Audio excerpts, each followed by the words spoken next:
નમસ્કાર, જય હિન્દ, વંદે માતરમ. વિદ્યાર્થી મિત્રો, તમારું સ્વાગત છે આઈએસ લાઇફસ્ટાઇલ એકેડમી ભારતીય બંધારણ સિરીઝમાં. એમાં આપણે પાર્ટ 5 બરાબર પાર્લામેન્ટ સંસદમાં લાસ્ટ પડાવ સુધી પહોંચી ગયા છીએ. આજના લેક્ચરમાં આપણે ડિસ્કસ કરવાના છીએ બરાબર બજેટની આપણે ચર્ચા કરશું. બજેટની જોગવાઈઓ, પછી બજેટની ઉપર જે ભારિત અને અભારિત ખર્ચ હોય છે એની ચર્ચા કરશું. પછી ટાઈપ ઓફ બજેટ ચર્ચા કરશું. ટાઈપ ઓફ બજેટની ચર્ચા થઈ જશે. પછી બજેટ પાસ કરવાના જે 6 સ્ટેપ છે એની ઉપર ચર્ચા કરીને જે કટ મોશન છે બરાબર, કટ મોશન વાળું મેં તમને વાત કરી હતી પાર્લામેન્ટ વાળા ટોપિકમાં. આપણે જયારે કટ મોશન જોયું હતું ત્યારે એમાં માત્ર નામ જોયા હતા. અહીંયા આપણે કટ મોશન ડિટેલમાં જોશું. 3 કટ બરાબર, પોલિસી કટ, ટોકન કટ, અને પછી આપણે જોશું અનુદાન બરાબર. વિવિધ અનુદાન હોય છે, એમાંથી જે વોટ ઓન ક્રેડિટ અને જે અગત્યના છે એની ચર્ચા આપણે અહીંયા આ લેક્ચરમાં જોવાના છે. લાસ્ટ આપણે ડિસ્કશન કરશું ઇન્ટ્રીમ બજેટ અને નોર્મલ બજેટ, બંનેમાં ડિફરન્સ શું હોય છે, ક્યારે કયું લાવવામાં આવે છે. તો આની પહેલાના તમામ લેક્ચર વિદ્યાર્થી મિત્રો તમે ના જોયો તો એ એકેડમીની એપ્લિકેશનમાં એકેડમીના જે બેઝ છે બરાબર, વિડીયો લેક્ચર, એની અંદર તમે તમામ માહિતી જોઈ શકો છો. શરૂઆત કરીએ સૌથી પહેલી બજેટની જોગવાઈથી. તો અનુચ્છેદ 112 માં એન્યુઅલ ફાઇનાન્સ સ્ટેટમેન્ટ બરાબર, વાર્ષિક અંદાજપત્રનો ઉલ્લેખ કરેલો છે, જે રાષ્ટ્રપતિ સંસદની અંદર ફાઇનાન્સ મિનિસ્ટર દ્વારા રજૂ કરવામાં આવે છે. યાદ રાખજો, બજેટ શબ્દનો ઉલ્લેખ બંધારણમાં ક્યાંય જોવા મળતો નથી. પણ ફ્રાન્સમાં જે બોગેટ બરાબર, મતલબ એક ચામડાની થેલીની અંદર એક આર્થિક ઉદ્દેશ્ય આધારિત બરાબર એક વર્ષનો અંદાજપત્ર, આવનારા વર્ષમાં શું શું કરવાનું છે, પછી કર મતલબ ટેક્સમાં વધારો ઘટાડો, ટેક્સ બેનિફિટ બરાબર, ટેક્સ બેનિફિટ, કરમાં છૂટછાટ, આ બધાની જોગવાઈ એની અંદર આપેલી હોય છે. એટલે લગભગ દેશના તમામ આર્થિક પ્રવૃત્તિ સાથે જોડાયેલા લોકોની બજેટ સામે નજર હોય છે. તો સરકાર બજેટ લઈને આવે, એ બજેટની અંદર આપણે કયા આપણને લાભ મળવાના છે એ આપણે નક્કી થાય છે. વાત કરીએ અંગ્રેજો વખતથી બરાબર, મતલબ બજેટ રજૂ અંગ્રેજો હતા એ પહેલા, મતલબ અંગ્રેજોએ શરૂઆત કરી હતી. પણ આપણા માટે જે કામની વસ્તુ છે એ છે બજેટ. બજેટની અંદર પહેલા એવું હતું, એક કોમન બજેટ હતું. 1924 થી લઈને 2016 સુધી આપણે રેલવે બજેટ અલગથી રાખતા હતા બરાબર, અને નોર્મલ બજેટ અલગથી રાખતા હતા. એનું કારણ એવું હતું, અંગ્રેજોને એવું થતું હતું કે ભાઈ બજેટમાં રેલવેનું બહુ મોટું હતું. એ વખતે પોસ્ટ અને રેલવે બહુ મોટા વિભાગ હતા અંગ્રેજો વખતે, બે જ મોટા વિભાગ હતા. તો એની અંદર વધારે ચર્ચા થઈ જતી, તો નોર્મલ બજેટમાં ચર્ચા નથી થતી. એટલે બજેટના 2 ભાગ પડેલા હતા. આપણે એવું કરીએ ને, માની લો કોઈ લાંબો ટોપિક હોય કે ભાઈ આજના એક લેક્ચરની અંદર એ આખો ટોપિક પતતો ના હોય, તો આપણે એના 2 ભાગ કરી દઈએ કે જેથી ટોપિકમાં આપણને વધારે સમય મળે અને આપણે વધારે ચર્ચા કરી શકીએ એ રીતે. પણ 2016 બાદ મતલબ 2017 થી રેલવે બજેટ અલગથી પ્રસ્તુત નથી થતું, બધું એક કોમન બજેટ પ્રસ્તુત થાય છે. બજેટની અંદર મોસ્ટ ઓફલી હોય છે શું, તો યાદ રાખજો, અંદાજિત ખર્ચ હોય છે ભવિષ્યનો. અંદાજિત ખર્ચ હોય છે ભવિષ્યનો બરાબર. મતલબમાં બજેટ વાળી ઇકોનોમીની અંદરનો ટોપિક આવશે. અહીંયા તો આપણે ખાલી બજેટ રજૂ કઈ રીતે થાય છે અને સરકાર જે સંચિત નિધિ છે એમાંથી પૈસા કઈ રીતે લે છે, પોલિટીની અંદર આપણે પ્રોસિજર જોઈએ છે. અને એક્ઝેક્ટ બજેટની અંદર શું હોય છે એ આપણે ઇકોનોમીમાં જોઈએ છે. બજેટ આવે છે એની પહેલા ઇકોનોમિકલ સર્વે ઓફ ઇન્ડિયા બરાબર, મોસ્ટ ઓફલી કેસમાં પહેલા એવું હતું કે ભાઈ બજેટની પહેલા એ ચર્ચા થઈ જતી હતી. હવે બજેટ આવે એના બાદ થાય છે. એવું કઈ ફિક્સ નથી હોતું બજેટની પહેલા જ કરી જોઈએ, બજેટની પછી જ કરી જોઈએ. પણ યુપીએસસી આસ્પિરન્ટ હોય કે જીપીએસસી આસ્પિરન્ટ હોય, બંને માટે બરાબર બજેટ જે છે એ અગત્યનો ટોપિક છે. બજેટમાંથી ને અમુક ઇકોનોમિક સર્વેની અંદર પણ જે ઉલ્લેખ કરેલો એ બાબતમાંથી ક્વેશ્ચન આવતા હોય છે, ફિલિમ્સ એઝ વેલ એઝ મેન્સ, અને એના પોઈન્ટે તમે યુઝ કરી શકો છો તમે તમારી થિયરીની અંદર. તો ઇકોનોમિકલ સર્વેની અંદર જે સરકારે લાસ્ટ ટાઈમ બજેટની અંદર જે જોગવાઈઓ કરી હોય એમાંથી સરકારે શું અચીવમેન્ટ કર્યું છે એનો લેખાજોખા હોય. અને આપણે અત્યારે જે બજેટ જોવાના હોય બરાબર, જે પ્રસ્તુત કરવામાં આવે એમાં તમામ વિભાગો દ્વારા જે કાર્ય કરવાના છે એના માટે જે ખર્ચ હોય એવો અંદાજિત ખર્ચ બરાબર, એસ્ટિમેટેડ બરાબર, નોટ એક્ઝેક્ટ, એસ્ટિમેટેડ. મતલબમાં આ કાર્ય થવાનું છે, આ કાર્ય માટે એટલો ખર્ચ થવાનો છે, એવા દરેક વિભાગો દ્વારા જે પણ માંગ કરવામાં આવેલી હોય એનું એક શું હોય, સમ હોય, ટોટલ હોય, જે સંચિત નિધિમાંથી લેવાનું, અને એના માટે બજેટની પ્રસ્તુતિ થાય. બરાબર. તો એપ્રોપ્રિએશન બિલ આવે, એક તો બજેટ રજૂ થાય લોકસભામાં, જેટલા પણ વિભાગ હોય એમાં જે પણ પૈસાની જોગવાઈ હોય, બરાબર, તો એક એપ્રોપ્રિએશન બિલ રાખવામાં આવે, ફાઇનાન્સ બિલ હોય, બરાબર, અને એક એન્યુઅલ ફાઇનાન્સ સ્ટેટમેન્ટ. મતલબ સરકારે આ બધું અંદાજિત હોય, મતલબ આ ચાલતું કેવું હોય, માની લો કે અત્યારે 2024માં સરકાર બજેટ લાવી હોય, તો 2023માં લાવી હોય, તો 2023માં 2024 માટે અંદાજિત ખર્ચ હોય, એ અંદાજિત ખર્ચ અને એકચ્યુઅલ ખર્ચનો ઉલ્લેખ કરેલો હોય એન્યુઅલ ફાઇનાન્સ સ્ટેટમેન્ટમાં, કે ભાઈ અમે લાસ્ટ ટાઈમ 2023માં જે અંદાજિત ખર્ચ આપેલો હતો એમાંથી એક્ઝેક્ટ કેટલો ખર્ચ થયો છે એ, પ્લસ હવે 2024 થી લઈને આવનારા 2025માં શું કરવાનો છે એનું એક એપ્રોપ્રિએશન બિલ અહીંયા મૂકેલું હોય, બરાબર, અને પછી એક આવેલું હોય ફાઇનાન્સ બિલ, બરાબર, કે જેના દ્વારા પૈસાની માંગ સરકાર કરતી હોય એ આપણે આપવાના. પેલા અહીંયા બેઝિક ક્લિયર થઈ ગયું. હવે આ બંને એપ્રોપ્રિએશન બિલ અને ફાઇનાન્સ બિલ પાસ થશે એટલે સરકારને પૈસા મળી જશે. સરકાર જે પણ કાર્ય નક્કી કરેલા હશે કાર્યમાં લાગી જશે. પ્રાઇમરી એટલું ખ્યાલ આવી ગયું. બજેટની અંદર 3 વસ્તુ હોય છે. એન્યુઅલ ફાઇનાન્સ સ્ટેટમેન્ટ, મતલબ આખા વર્ષમાં સરકારે જે પણ કાર્ય કર્યા એ કાર્યની પાછળ કેટલો ખર્ચ થયો, એનું શું પરિણામ આવ્યું, પ્લસ સરકાર આગામી વર્ષમાં કયા કયા કાર્ય કરવાનું છે, એમાં શું ખર્ચ આવશે, એના માટે પૈસાની માંગણી. પછી વોટિંગ થાય, બિલ પાસ થાય, બરાબર, અને બિલ પાસ થાય એટલે સરકારને ફરીથી ખર્ચ કરવા માટે પૈસા મળી જાય. પછી આવે અનુદાન. મતલબ સરકારે એક એસ્ટિમેટેડ રકમ મૂકેલી હોય, બરાબર, અંદાજિત રકમ મૂકેલી હોય. મોસ્ટ ઓફલી કેસમાં આપણે આને કહીએ છીએ પ્લાન ખર્ચ. એવા ખર્ચ કે જે આપણને પહેલેથી ખબર છે, બરાબર, પ્લાન ખર્ચ. પછી એક આવે નોન પ્લાન ખર્ચ, મતલબ નક્કી નતા કરેલા અથવા નક્કી કરેલા હતા તો એની એક રકમ ફિક્સ કરેલી હતી, એનાથી વધારે ખર્ચ થઈ ગઈ તો એના માટે વધારાનું અનુદાન માંગવામાં આવશે, બરાબર, વધારાનું અનુદાન માંગવામાં આવશે.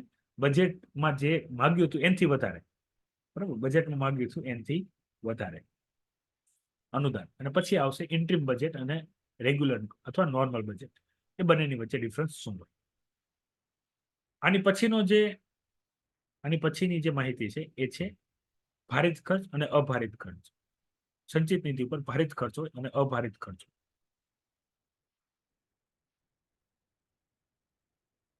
ભારિત ખર્ચ એટલે એમાં જેટલા પણ સરકારી પદો છે, બરાબર, યુનિયન એક્ઝિક્યુટિવ પદ છે, અન્ય પણ પદો છે, બરાબર, રાષ્ટ્રપતિ છે, ઉપરાષ્ટ્રપતિ છે, લોકસભા સ્પીકર છે, રાજ્યસભા ના સભાપતિ, ઉપસભાપતિ છે, પછી યુપીએસસી ના મેમ્બર છે, ઇલેક્શન કમિશન છે, આ બધા જે પદ છે, બરાબર, એ જે સંચિત નિધિમાંથી જે પૈસા જાય છે, મંત્રીઓ છે તમામ, બરાબર, આના જે પગાર ભથ્થા જાય છે એની ઉપર કોઈ પણ પ્રકારનું વોટિંગ થઈ શકતું નથી, એને અટકાવી શકાતા નથી વિથઆઉટ એની ફાઇનાન્શિયલ ઇમરજન્સી, બરાબર. આ હંમેશા ચાલુ રહેશે એટલે આને ભારિત ખર્ચ કહેવાય, બરાબર. આની સિવાયના એવા કોઈ પણ ખર્ચ, બરાબર, અન્ય ખર્ચો કે જેમાં વોટિંગ થઈ શકે, બરાબર, એને અભારિત ખર્ચ કહીએ છીએ. સંચિત નિધિમાંથી પૈસા ઉપાડવા માટે થઈને ભારિત ખર્ચ, અભારિત ખર્ચ.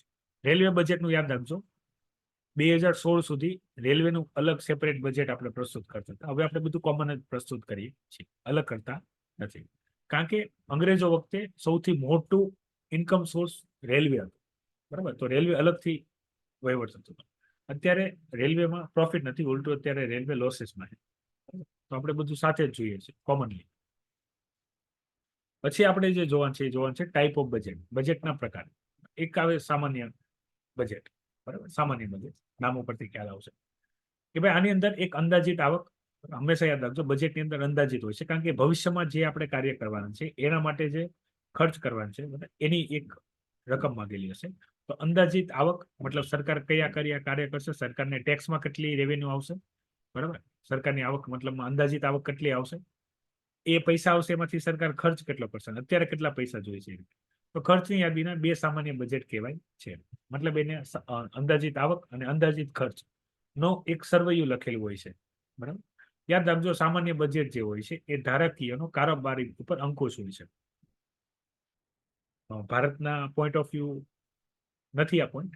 સામાન્ય બજેટ અન્ય જે પણ દેશોમાં હોય છે તો એની અંદર એવી યુનિટ કે જેમાં લેજિસ્લેચર અને એક્ઝિક્યુટિવ, બરાબર, અલગ અલગ હોય. ભારતમાં બંને એક છે. ભારતમાં બંને એક છે, બરાબર, જોઈન્ટ છે. જે એક્ઝિક્યુટિવ હોય એ લેજિસ્લેચરના પાર્ટ હોય. આપણે જાણીએ છીએ પ્રાઇમ મિનિસ્ટર હોય, બરાબર, એ લોકસભાના પાર્ટ હોય અથવા રાજ્યસભાના પાર્ટ હોય, લેજિસ્લેચરના જ પાર્ટ હોય. તો ડ્યુઅલ મેમ્બરશિપ જેવું છે, બરાબર, એક્ઝિક્યુટિવ હોય તે લેજિસ્લેચર. પણ આમાં મોસ્ટ ઓફલી શું હોય કે ભાઈ ખર્ચ કરવાનો હક કોની પાસે હોય? કારોબારી પાસે. પણ એને કેટલો ખર્ચ કરવો છે એ ધારાકીય નક્કી કરે. એ નક્કી કોણ કરે? ધારાકીય. આ એક્ઝેક્ટલી આપણે અમેરિકામાં જોઈ શકીએ છીએ, કારણ કે એમાં બંને અલગ વસ્તુ, લેજિસ્લેચર અલગ હોય, એક્ઝિક્યુટિવ અલગ હોય, બરાબર. એટલે એક્ઝિક્યુટિવને ક્યારેક સારું કામ સારા વ્યવસ્થામાં કરવું હોય તો પણ ના કરી શકે, બરાબર, એટલું બધું ભારે હોય. ધન ખર્ચનો ઉલ્લેખ હોય છે, પરિણામની ચિંતા કરવાની હોતી નથી, બરાબર. ખાલી જે આવક જાવક એનો જ ઉલ્લેખ હોય છે. સામાન્ય બજેટ છે, સામાન્ય બજેટના નામ ઉપરથી ખ્યાલ આવી જશે. મતલબ આ પછી આવશે પ્રદર્શન બજેટ, બરાબર. આની અંદર આપણે પરિણામ હોય છે, બરાબર. પરિણામ આધારિત આપણે કાર્ય કરવાનું હોય છે. તો જે પણ પરિણામ આવવાનું હોય એ પરિણામની ચિંતા કરીને કાર્ય કરવાનું છે અથવા કાર્ય કરીને પરિણામ અચીવ કરવાનું હોય છે. સૌ પ્રથમ અમેરિકા દ્વારા રજૂ કરવામાં આવે છે. યાદ રાખજો, બજેટના જેટલા પણ ટાઈપ છે એમાંથી મેક્સિમમ ટાઈપ અમેરિકાએ શોધિત કરેલા છે, બરાબર. પરિણામ આધારિત. ભારતમાં આને સિદ્ધિ બજેટ કહેવાય છે. ભારતમાં આને સિદ્ધિ બજેટ કહેવાય. મતલબ તમે જો મતલબ અત્યારે આપણે આ રીતે આપણે અંદાજિત કરીએ છીએ પરિણામ શું આવશે, પણ એ આવ્યું કે નથી આવ્યું એ આપણે જોતા નથી, જ્યારે અમેરિકામાં એ જોવામાં આવે છે. હવે આનું ઉદાહરણ હું તમને એ રીતે સમજાવું. પ્રદર્શન બજેટની અંદર, મતલબ મારી પાસે પ્રદર્શન બજેટનું ઉદાહરણ નથી, ઉદાહરણ બીજી પોલિસીનું છે. હું તમને આના પોઈન્ટ ઓફ વ્યૂ સમજાવું છું. માની લો ભારતમાં લોકડાઉન લાગી ગયું, બરાબર.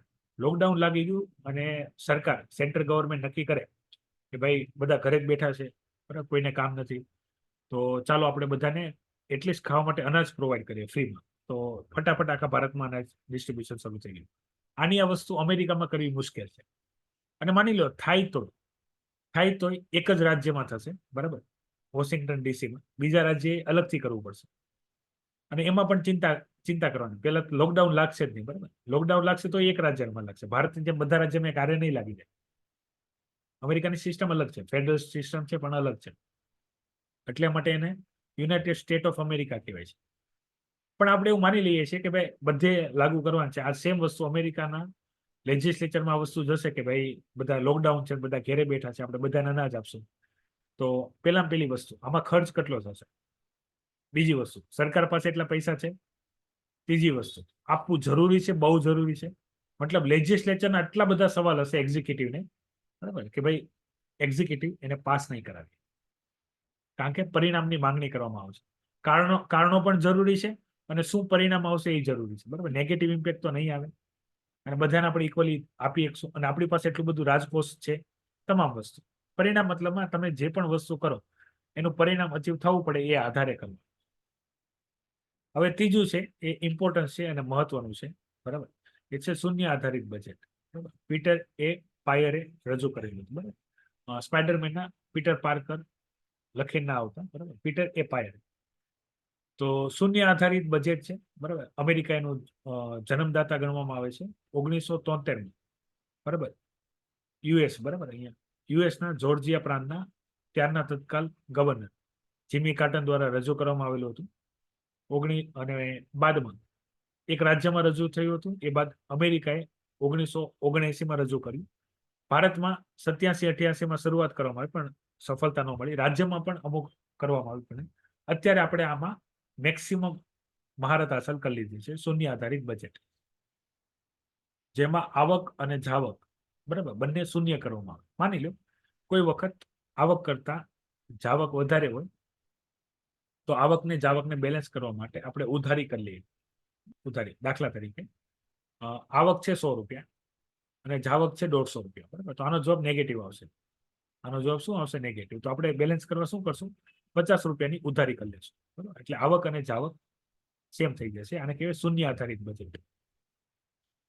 દરેક બજેટના ફાયદા નુકસાન છે, પણ એટલું બધું ડીપમાં આપણને પૂછાતું નથી, એટલે તમારે ચિંતા કરવાની જરૂર નથી. હા, ઇકોનોમીમાં પીએચડી કરવી હોય તો વસ્તુ આખી અલગ છે, બરાબર. આપણે પીએચડી કરવાની નથી. શૂન્ય આધારિત બજેટ, એની અંદર આવક અને જાવક ઉપર શું કરવામાં આવે છે? રોક રાખવા. પછી આવશે પરિણામ બજેટ. પરિણામ એટલે મેં તમને આની પહેલાની જે કન્ડિશન કીધી સેમ જ છે. આની અંદર રિઝલ્ટ ઉપર ફોકસ કરવાનું, બરાબર. પણ આવી જોગવાઈમાં પરિણામ આધારિત આપણે બજેટમાં ઘણી બધી યોજનાઓ આપણે લાગુ કરતા હોય છે બજેટમાં, જેમ કે મનરેગા છે, મધ્યાહન ભોજન છે. આની સિવાય પણ અનેક યોજનાઓ છે, બરાબર, કે આપણે એને રજૂ કરી દઈએ, એમાં ખર્ચ માટે ડિમાન્ડ કરી દઈએ, એના લાભની આપણે ચર્ચા કરી લઈએ. પણ એ ખર્ચ કર્યા બાદ આપણને એમાં એ પરિણામ હાંસલ થયું કે નહીં એ જોવાના આપણી પાસે કોઈ માપદંડ હોય નહીં. હાલાકી એ માપદંડની પણ અંદર જ જોગવાય પરિણામ બજેટની અંદર, કે એવું શું થશે તો આપણે એવું માનશું કે આ સફળ રહ્યું, બરાબર. અને આની અંદર કરવા વાળું સરકાર હોય અને લાભ લેવા વાળી પ્રજા હોય, બરાબર. અને સરકાર જે કામ કરતા હોય એ કામમાં કોઈ પણ પ્રકારનો નફો મેળવવાનો હેતુ હોતો નથી. એટલે સરકાર જે કરશે પ્રજા કલ્યાણ માટે કર્યું હશે એવું માનીને ચાલવામાં આવશે. લૈંગિક બજેટ, બરાબર, આની અંદર જે યુએન છે, યુનાઇટેડ નેશન છે, 1990માં એવું કરેલું હતું કે ભાઈ મહિલા આધારિત, બરાબર, મહિલાની જરૂરિયાતોને ધ્યાનમાં રાખીને બજેટની અંદર જોગવાઈ કરો, બરાબર, કે જેથી જે વુમન એમ્પાવરમેન્ટ છે બરાબર એને વેગ મળે.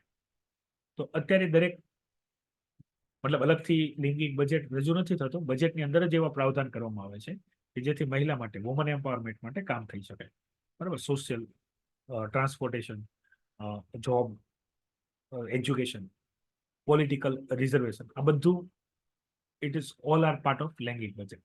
તો બધાનું અત્યારે આપણે શું કરીએ છીએ, બજેટની અંદર મેક્સિમમ જે સારા સારા જેટલા પણ પ્રાવધાનો છે એને સાથે લઈને આપણે ચાલીએ છીએ.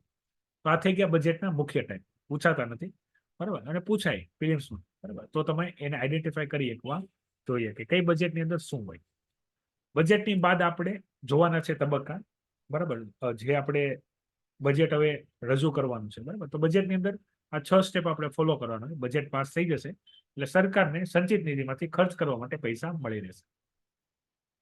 તો ભારતના નાણામંત્રી, બરાબર, ફાઇનાન્સ મિનિસ્ટર, લોકસભામાં યાદ રાખજો બજેટ લોકસભામાં જ રજૂ થઈ શકે છે અને ફાઇનાન્સ મિનિસ્ટર જ કરશે. હવે તમે ઘણીવાર જોયું હશે એક ઉલ્લેખ આવે છે કે ભાઈ કયા પ્રાઇમ મિનિસ્ટરે બજેટ રજૂ કર્યું, બરાબર. તો પ્રાઇમ મિનિસ્ટર બજેટ રજૂ ક્યારે કરશે કે જ્યારે ફાઇનાન્સ મિનિસ્ટ્રી પ્રાઇમ મિનિસ્ટર પાસે જ હોય. તો જે પ્રાઇમ મિનિસ્ટર પાસે ફાઇનાન્સ મિનિસ્ટ્રી હશે એ બજેટ રજૂ કરશે. એટલે ઘણીવાર એવું પણ એક ચર્ચા આવે છે કે ભાઈ કયા પ્રધાનમંત્રીએ, બરાબર, વડાપ્રધાને બજેટ સૌથી વધારે રજૂ કર્યું છે. મતલબ પ્રાઇમ મિનિસ્ટર બજેટ રજૂ નથી કરતા, પણ જો પ્રાઇમ મિનિસ્ટર પાસે જ ફાઇનાન્સ મિનિસ્ટ્રી હોય, બરાબર, તો એ રજૂ કરશે. હવે આપણે થોડાક ભૂતકાળની વાત કરી લઈએ તો અરુણ જેટલીજી હતા ત્યાં સુધી એ કરતા હતા. અત્યારે નિર્મલા સીતારામનજી છે તો એ કરે છે. માની લો ભવિષ્યમાં મોદીજી ફાઇનાન્સ મિનિસ્ટ્રી લઈ લે તો મોદીજી રજૂ કરશે, એ રીતે. તો ભારતમાં, બરાબર, જે લોકસભામાં નાણામંત્રી, બરાબર, ફાઇનાન્સ મિનિસ્ટર છે, બજેટ રજૂ કરે છે. બજેટ રજૂ કર્યા બાદ બજેટ ઉપર ચર્ચા થાય છે. ચર્ચા થયા બાદ વિભાગીય જે સમિતિ છે, સંસદીય વિભાગીય સમિતિ, વિભાગીય જે સમિતિઓ છે એ આપણે ઓલરેડી જોઈ ગયા છે. Parliamentary standing committee, departmental standing committee, એ બજેટને જે માંગ હશે પૈસાની, બરાબર, એ જશે. એ જેવી માંગ માટે જશે પછી અનુદાનની માંગણી થશે, અનુદાનની માંગણી થશે. તો અનુદાનની જે માંગણી થવાની હોય ત્યારે કટ મોશન, બરાબર, વિભાગીય સમિતિ હોય એ ચકાસણી કરે, એના દ્વારા કટ મોશન પાછી લાવે, બરાબર. કટ મોશન ને બધી ચર્ચા થઈ જાય. હાલાકી કટ મોશન મેં તમને કીધું એ રીતે પાસ નથી થતું હતું, બરાબર. પછી અનુદાનની માંગણી માટે મતદાન થાય, વિનિયોગ ખરડો લાવવામાં આવે, એપ્રોપ્રિએશન બિલ અને ફાઇનાન્સ બિલ. હવે યાદ રાખજો અહીંયા નાણાકીય ખરડો હોય છે પણ આ નાણાં ખરડા તરીકે વર્તશે, કારણ કે બંનેનું કોમ્બિનેશન હશે, બરાબર. ઘણા પૈસા લેવાની બાબત હોય છે તો ઘણામાં ટેક્સમાં ફેરફાર કરવાની વાત હશે, બરાબર. ટેક્સ લેબમાં કોઈ ફેરફાર રહેશે. એટલે આ નાણાકીય બિલ છે પણ આને નાણાં બિલ તરીકે રાખવામાં આવશે. રાજ્યસભામાં બજેટમાં માત્ર ને માત્ર પાસ કરવામાં, વોટિંગ ના પણ થાય તો ભલે ના પણ થાય, રાજ્યસભામાં 14 દિવસની અંદર પાસ ગણાશે, બરાબર. બજેટને અપવાદ રાખજો નાણાકીય ખરડો હોવા છતાં. આપણે આની પહેલા જે ખરડાવાળી ટોપિક જોયું હતું એમાં કીધું હતું કે ભાઈ નાણાકીય ખરડો હશે તો 75 દિવસ, બરાબર, 75 દિવસ એ મેક્સિમમ છે. પણ અહીંયા 14 દિવસમાં રાજ્યસભામાંથી પાસ કરશે કારણ કે આ નાણાં બિલ ગણવામાં આવશે, બજેટને નાણાં બિલ ગણવામાં આવશે. આટલી જ પ્રોસેસમાંથી આપણે પસાર થવાનું હોય. બજેટની અંદર જ્યારે નાણામંત્રી બજેટ રજૂ કરે, બજેટની ઇન્ટ્રોડક્શન કરે, બજેટની અંદર શું શું પ્રાવધાન કર્યા છે એની જાહેરાત કરે, બરાબર. પછી બજેટ ઉપર ચર્ચા થાય. આ જાહેરાત કર્યા બાદ હલવો ખાવાની જે તમે સિસ્ટમ જોઈ હશે કે ભાઈ ફાઇનાન્સ મિનિસ્ટર હોય એના જે કેબિનેટ સેક્રેટરી હોય બધા ભેગા થઈને હલવો વેચે, બરાબર, દરેક મેમ્બરને. પછી ચર્ચા થાય, પછી જે સંસદીય સમિતિને મોકલી દે. 1 થી 2 મહિના જેવો ટાઈમ લાગે, બરાબર, આ બધું આખી પ્રોસેસ કરવામાં. મહિનો લાગે. મેં તમને કીધું તો એ રીતે પહેલા ફેબ્રુઆરીના અંત ભાગમાં લાવવામાં આવ્યું હતું. અત્યારે ફેબ્રુઆરીના સ્ટાર્ટિંગના પહેલા જ વીકના પહેલા મંડે જ લાવવામાં આવે છે. મંડે કે ટ્યુઝડે ફિક્સ નથી હોતું, ગમે ત્યાં લાવીએ કઈ. બજેટ શબ્દનો ઉલ્લેખ નથી. બજેટ ક્યારે લાવવું એનો પણ ઉલ્લેખ નથી. ખાલી પ્રસ્તુત કરાવે કોણ? રાષ્ટ્રપતિ. કોની પાસે? ફાઇનાન્સ મિનિસ્ટર પાસે. શેમાં? સંસદમાં. એટલો જ બંધારણમાં ઉલ્લેખ છે. અને આ બીજી બધી આપણે પ્રોસેસની વ્યવસ્થા કરેલી છે, જેની અંદર દરેક વિભાગ દ્વારા કેટલો ખર્ચ થવાનો છે એનું એક ટોટલ હોય, બરાબર. એ જે વિનિયોગ ખરડો હોય, બરાબર, એની અંદર જોગવાઈ હોય, એની ઉપર વોટિંગ કરવાની, વોટિંગ પાસ થવાની જ હોય, બરાબર, કારણ કે લોકસભા મેજોરિટી હોય. ન થાય તો શું? સરકાર પડી જાય. પછી આવશે કટ મોશન. હવે આની અંદર જે અગત્યનું, જે સૌથી વધારે અગત્યનું છે કટ મોશન. આ પ્રોસિજરની અંદર કટ મોશન અગત્યનું છે. તો કટ મોશનની અંદર આવશે નીતિ કાપ, જેને આપણે પોલિસી કટ કહીએ છીએ, બરાબર. પછી આવશે સાંકેતિક કાપ, જેને આપણે ટોકન કાપ કહીએ છીએ. હવે આની અંદર સરકાર શું કરે કે ભાઈ પ્રસ્તાવ ઔપચારિક હોય છે, બરાબર. આ કાપ ઔપચારિક હોય છે. વિપક્ષ અને અપક્ષના લોકો ભેગા થઈને લાવતા હોય છે. તો આની અંદર 1 રૂપિયા સુધી ઘટાડવાનું સૂચન કરે. માની લો કોઈ વસ્તુનો ₹1,00,000 ખર્ચ સૂચવેલો હોય, તો ₹1,00,000થી ઘટાડીને માત્ર 1 રૂપિયો યુઝ કરું, એ રીતે પોલિસી કટ, બરાબર, નીતિ કાપ કરીને આવે. હાલાકી પાસ નથી થવાનો એટલે કોઈ ચિંતા નથી હોતી. પછી આવશે કરકસર કાપ. કરકસર કાપની અંદર શું હોય કે ભાઈ ચોક્કસ રકમ નો કટ કરે, એક લમસમ અમાઉન્ટ કટ કરે, બરાબર. તો એને આપણે કહીએ છીએ કરકસર કાપ. પછી આવશે એક સાંકેતિક કાપ. સાંકેતિક કાપમાં એક યાદ રાખજો કે ભાઈ કોઈ પોલિસી સરકાર લાવી છે, પોલિસીમાં કોઈ અગત્યની બાબત હોય જેની ઉપર ધ્યાન દોરવું જરૂરી હોય, એના માટે જે ટોકન કાપ હોય, બરાબર, સાંકેતિક કાપ હોય, એ લાવવામાં આવે. આની અંદર 100 રૂપિયાથી ઘટાડો કરવામાં આવે છે. મતલબ ₹1,00,000 હોય પ્રાવધાન, બરાબર, એની અંદર તો 100 રૂપિયા ઘટાડીને તો કેટલું થશે? તો 99,900, બરાબર. આવી રકમ મૂકવામાં આવે. હાલાકી એ પાસ નથી થતી હોતી એટલે કોઈ ચિંતા નથી હોતી. હવે કાપ પ્રસ્તાવ વાળી પ્રોસિજર પૂરી થઈ જાય, વોટિંગ કમ્પ્લીટ થઈ જાય, લોકસભામાં પાસ થઈ જાય, રાજ્યસભામાં જતું રહી, રાજ્યસભામાં ઓલમોસ્ટ પાસ થઈ જાય છે, બરાબર. હા, રાજ્યસભામાં ચર્ચા થઈ શકે છે, વોટિંગ થઈ શકે છે, ના પણ થાય તો પણ વાંધો નહીં. પછી સીધું પ્રેસિડેન્ટ પાસે જતું રહી, પ્રેસિડેન્ટ સાહેબ સાઇન કરી દે એટલે પૈસા આવી જશે સરકાર પાસે. સરકાર એ પૈસાનો પ્રજા કલ્યાણ માટે ઉપયોગ કરવા લાગશે. હવે આ જ્યાં સુધી એપ્રોપ્રિએશન બિલ પાસ થાય, બરાબર, 1 મહિના જેવો ટાઈમ હોય છે. તો 1 મહિના જેવો ટાઈમ હોય છે. એ ટાઈમ માટે, અને માની લો કે ભાઈ ચાલુ વર્ષમાં હવે આ અંદાજિત ખર્ચ હોય છે, બરાબર, એમાં પૈસા ઘટ્યા, નક્કી કર્યું તો કે 1,000-2,000 કામ થઈ જશે. દાખલા તરીકે આપણે એક પિકનિક કરવાની છે, પિકનિક ઉદાહરણમાં આ સિમ્પલ યાદ રાખજો. અનુદાન યાદ કઈ રીતે રાખવાની? તો આપણે કોઈ જગ્યાએ પિકનિક જઈએ, જેમ કે અત્યારે ઉનાળુ ટાઈમ ચાલે છે, બરાબર, ઉનાળુ ટાઈમ ચાલે છે કે તમે કોઈ જગ્યાએ, આપણે કઈ જગ્યાએ જવું છે? ચાલો ગોવા રાખીએ, બરાબર, ગોવા જવું છે. તો ગોવા જવા માટે આપણે એક બજેટ ડિસાઇડ કરીએ કે ભાઈ ગોવા બાય ટ્રેન જવું છે, બરાબર, કેટલા દિવસ ત્યાં સ્ટે કરશું, પછી હોટલ ખર્ચ, બરાબર, હોટલ ખર્ચ, ડેલી ફૂડ ખર્ચ, આવું એક આપણે હિસાબ કિતાબ મારીએ. હિસાબ કિતાબ મારીને આપણે દાખલા તરીકે આપણો હિસાબ આવ્યો ₹10,000 કે ભાઈ 10,000 જોશે. એટલે 10,000 આપણે આપણી જે બેંક હોય, માતા પિતા, એની પાસે આપણે માંગ લીધા, ખર્ચ ગણ્યો તો માંગ લીધા. આ થઈ ગયું બજેટ. આ થઈ ગયું બજેટ, બરાબર. હવે માની લો કે અહીંયા આપણે નોર્મલ બજેટમાં જે કટ મોશન હોય છે એ લાગુ નથી થતો, પણ આપણા ઘરના બજેટમાં કટ મોશન લાગુ પડે.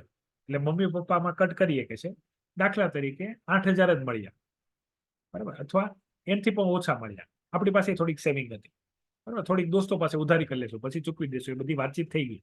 ચાલો 2,000 ઓછા આવ્યા છે, તો એનું પણ આપણે સેટિંગ કરી રાખ્યું છે.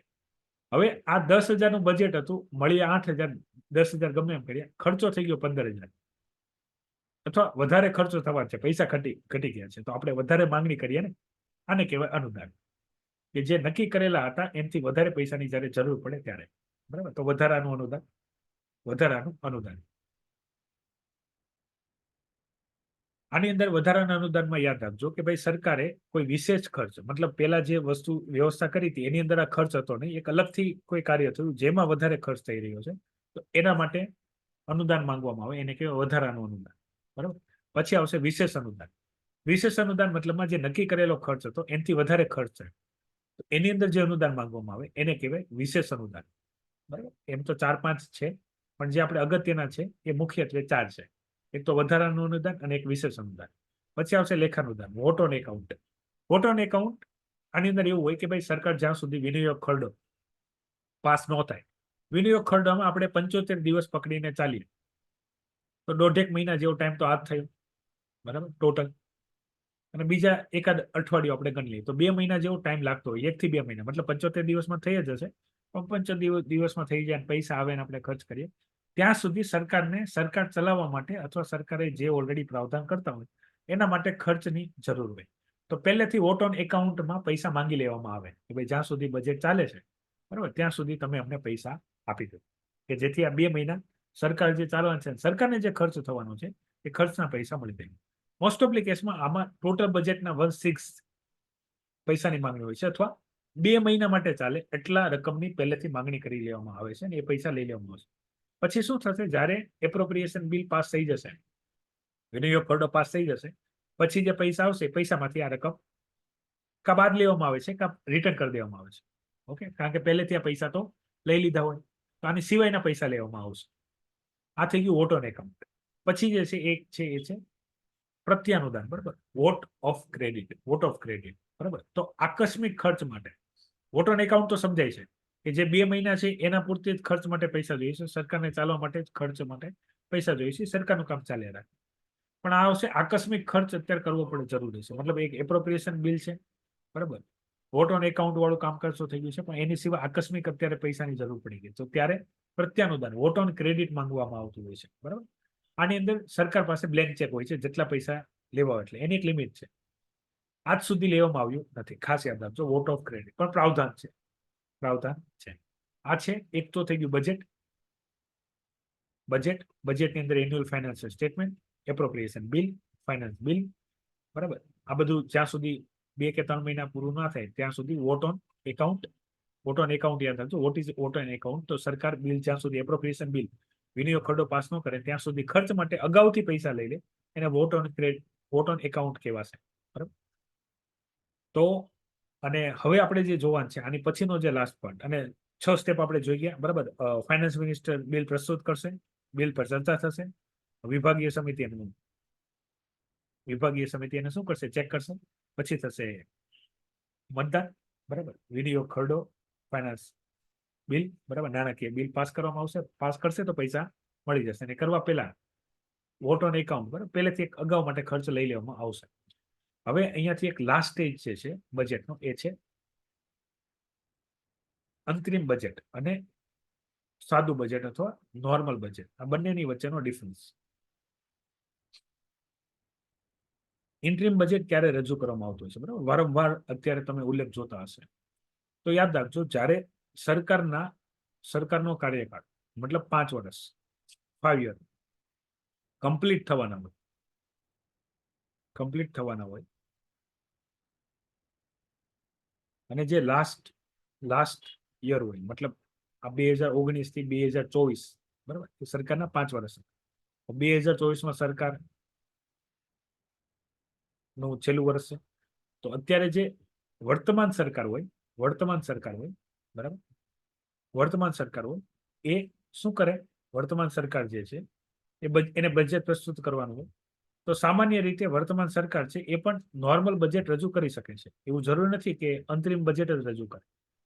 પણ અહીંયા શું કરશે, ભાઈ લાસ્ટ યર છે, બની શકે 2024માં તખ્તા પલટ થઈ જાય, મતલબ અત્યારે જે સરકાર એ હતી તો એ જતી રહીને બી સરકાર આવે, બરાબર. લમડક સેશનમાં આપણે ચર્ચા કરી હતી કે ભાઈ જૂની સરકાર જો રિપીટ ના થાય અને એનો લાસ્ટ સેશન હોય, બરાબર, લાસ્ટ સેશન હોય તો એને લમડક સેશન કહેવાય. અમેરિકામાં આવું કોમનલી જોવા મળે છે, ભારતમાં નથી. તો અત્યારે જે સરકાર એ શું કરશે, માની લો કે આખું રેગ્યુલર બજેટ લઈને આવે, અને જો એ સરકારમાં રિપીટ ન થાય તો નવી સરકાર ફરીથી બજેટ લઈને આવવાની જ છે. તો હવે આવો ટ્રેન્ડ ભારતમાં થઈ ગયો છે કે ભાઈ ભારતમાં જે છેલ્લું વર્ષ હોય ત્યારે નોર્મલ બજેટ ન લાવે. આવું ક્યારે કરવામાં આવે કે જ્યારે એવું સરકારને એવું લાગતું હોય કે અમે રિપીટ નથી થવાના, અથવા કંઈ પણ ચમત્કાર થઈ શકે છે ઇલેક્શનમાં. તો એવા સમયમાં એ નોર્મલ બજેટ લઈને ના આવીને અંતરિમ બજેટ લઈને આવે, બરાબર, જેને આપણે ઇન્ટરિમ બજેટ કહીએ છીએ. આની અંદર માત્ર 2 મહિના, બરાબર, નવી સરકાર બને, લોકસભા ઇલેક્શન પતે, નવી સરકાર આવે ત્યાં સુધીના જે 2 કે 3 મહિનાનો ખર્ચ હોય એટલા જ પ્રાવધાન હોય. એટલે નવી સરકાર જે આવે, નવી સરકાર આવવાની સાથે જે પણ હોય રિપીટ હોય. આની આ સરકાર એની એ રિપીટ હોય તોય ભલે, અને એની જગ્યાએ બી આવે તોય ભલે, એ નવું બજેટ એ લઈને આવે, બરાબર, નવું બજેટ એ લઈને આવે. હવે અંતરિમ બજેટનું એક મહત્વ છે સરકાર બોલ કે ભાઈ આ જે લાસ્ટ બજેટ હોય છે એની અંદર જે કરંટ સરકાર હોય એવા કોઈ પણ પ્રકારના બજેટમાં એવી પોલિસી ના લઈને આવી શકે કે જેથી જે કરંટ સરકાર હોય બરાબર એના પક્ષમાં વોટ જાય. મતલબ અહીંયા એ માની લો કોઈ એવું જાહેરાત લાવે બરાબર, જેમ કે યુનિવર્સલ બેઝિક ઇન્કમ, કે ભાઈ અમારી સરકાર લઈને આવી છે કે ભાઈ જે પણ લોકો ગ્રેજ્યુએટ છે બરાબર એને કમ્પલસરી દર મહિને 2,000 રૂપિયા મળશે. તો બહુ મોટી જાહેરાત થઈ ગઈ. અમારી પછી અહીંયા લખવામાં આવે કે જો અમારી સરકાર કન્ટિન્યુ રહેશે તો લોકો બધાને વોટ આપે. તો આવી કોઈ મોટી જાહેરાત અંતરિમ બજેટની અંદર કે જે લાસ્ટ બજેટ હોય એની અંદર સરકાર કરી શકે નહીં, નોર્મલ પ્રાવધાન કરી શકે છે. આપણે જોયું તો 2014 થી લઈને 2019 બરાબર, તો 2019માં પણ ઇન્ટરિમ બજેટ લાવી શકે છે બરાબર, પણ એમાં રિપીટ થઈ ગયું અને અત્યારે સરકારને ભરોસો હોય કે અમારી સરકાર રિપીટ થશે તો ફૂલ્લી બજેટ લઈને આવી શકે છે બરાબર. ફૂલ બજેટમાં બધું જ હોય, આખા વર્ષનું હોય. ફૂલ બજેટ એટલે એમાં આખા વર્ષનું હોય. જ્યારે ઇન્ટરિમ બજેટમાં ખાલી 2 કે 3 મહિના મતલબ નવી સરકારના લોકો આવે અને એમને આપણે હેન્ડઓવર કરીએ ત્યાં સુધીનો ખર્ચો હોય, એને આપણે કહીએ ઇન્ટરિમ બજેટ. આની અંદર આખું ફાઇનાન્શિયલ યરના લેખાનુદાનનું માંગણી હોતી નથી, અનુદાનની માંગણી હોતી નથી. ખાલી 2 કે 3 મહિના ચાલે એને ઇન્ટરિમ બજેટ કહેવાય. અંતરિમ બજેટ જે હોય એ લાસ્ટ યર બરાબર, જે સરકારનો ટેન્યુઅર પૂરો થવાનો હોય, નવા ઇલેક્શન થવાના હોય, નવા જનરલ લોકસભા ઇલેક્શન થવાના હોય એ વખતે ઇન્ટરિમ બજેટ લાવી શકાય છે. લાવવું એવું જરૂરી નથી, અંતરિમ બજેટ જ લાવવું એવું જરૂરી નથી બરાબર, ના પણ લાગે. પણ આ રીતે લાવવામાં આવે કે જેથી આમાં કેવું થાય, માની લો કે ભાઈ અત્યારે હાલમાં આપણે એનડીએ સરકાર છે બરાબર, એનડીએ સરકાર છે તો એનડીએ સરકાર ફૂલ બજેટ લઈને આવી જાય. દાખલા તરીકે એનડીએ સરકાર રિપીટ ના થાય, યુપીએ સરકાર આવી તો યુપીએ સરકાર સૌથી પહેલા શું કરશે, એનું બજેટ લઈને આવશે અને જૂના જે પણ પ્રાવધાન હશે બરાબર એને કાઢી નાખશે. હાલાકી 2014માં 2014માં પહેલા યુપીએ ની સરકાર હતી તો 2014માં એ ના લાવે, મોટી કોઈ જાહેરાત ન લાવી શકે. તો મનરેગા એક બહુ મોટી જાહેરાત હતી, 2012માં જ લઈ આવ્યા હતા, મતલબ વચ્ચેના ગાળામાં જ લઈ આવ્યા હતા કે જેથી એને 2013 કે 14 ની અંદર કોઈ મોટી જાહેરાત ગણવામાં આવે નહીં. 2012માં લઈ આવ્યા હતા, કાર્યવાહી શરૂ કરી 2013 થી બરાબર, અને 14માં એની સરકાર તો ના રહે પણ જે એનો ભારણ આવ્યું એ બધો એનડીએ સરકાર ઉપર આવી ગયો. એટલે હકીકતે જે મનરેગા સફળ છે બરાબર, તો એનો શ્રેય એનડીએ સરકારને જાય છે મનરેગા સફળ કરવાના. હાલાકી મનરેગામાં પણ કેટલી ચેલેન્જીસ છે એ આપણે કરંટ અફેરમાં જોઈએ છીએ અને કરંટ અફેરની અંદર જ આપણે એને એ પ્રોબ્લેમને સોલ્વ કઈ રીતે સરકાર કરે છે એ પણ આપણે જોયું. મનરેગા બહુ મોટી સ્કીમ છે બરાબર, મતલબ વર્લ્ડની ટોપ બેસ્ટ સ્કીમ બરાબર, સોશિયલ વેલફેર ડાયરેક્ટ બેનિફિટ જેવામાં તો એમાં મનરેગા સ્કીમનો ઉલ્લેખ છે. ભારત એક બહુ મોટી પોપ્યુલેશન છે, મોટી પોપ્યુલેશન એટલું મોટી યોજના આપી બરાબર, એ બહુ મોટી વાત છે. તો ડિફરન્સ ખ્યાલ આવી ગયો અંતરિમ બજેટ અને રેગ્યુલર બજેટ. અંતરિમ બજેટ એ નોર્મલ બજેટની જેમ જ હોય, એમાં ચર્ચા થાય, એમાં વોટિંગ થાય બરાબર, બધું નોર્મલ જ થાય બરાબર. ખાલી અંતરિમ બજેટની અંદર 2 કે 3 મહિના ખર્ચનો ઉલ્લેખ હોય, જ્યારે રેગ્યુલર બજેટમાં ફૂલ યર બરાબર, ફૂલ ફાઇનાન્શિયલ યર એપ્રિલથી લઈને માર્ચ સુધીનો બધો જ ઉલ્લેખ. ક્યારે લાવવામાં આવે કે જ્યારે સરકારનો આખરી મતલબ લાસ્ટ યર હોય અને નવી સરકારમાં રિપીટ થવાનો હોય તોય ભલે, ના થવાનો હોય તોય ભલે, લાવવું જરૂરી, અંતરિમ બજેટ લાવવું જેવું કંઈ જરૂરી નથી. હા, અંતરિમ બજેટની અંદર કોઈ મોટા આપણે જાહેરાત કરી શકતા નથી કે જેથી જે કરંટ સરકાર હોય બરાબર એને બધો લાભ જાય. તો બજેટની અંદર, બજેટ પ્રોસિજરની અંદર કોઈ પણ ડાઉટ હોય તો પેલા જણાવો.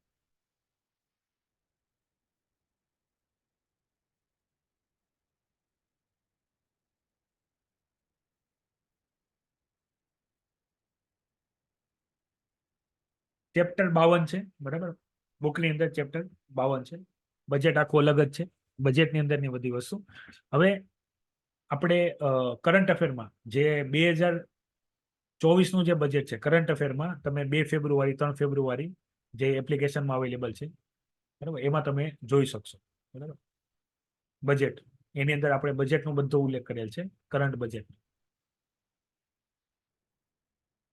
તો અહીંયા લેક્ચરને વિરામ આપું છું. નેક્સ્ટ લેક્ચરમાં આપણે આખો ટોપિક બરાબર રિવિઝન કરીને ટોપિક અહીંયા પૂર્ણ કરશું, પછી આપણે જશું ક્વેશ્ચન આન્સરિંગ ઉપર બરાબર, જેમાં આપણે પ્રીવિયસ યર ક્વેશ્ચન પેપર અને રિવિઝન બંને એક સાથે જોશું. 2 લેક્ચરમાં ભાગ પાડી દઈશું.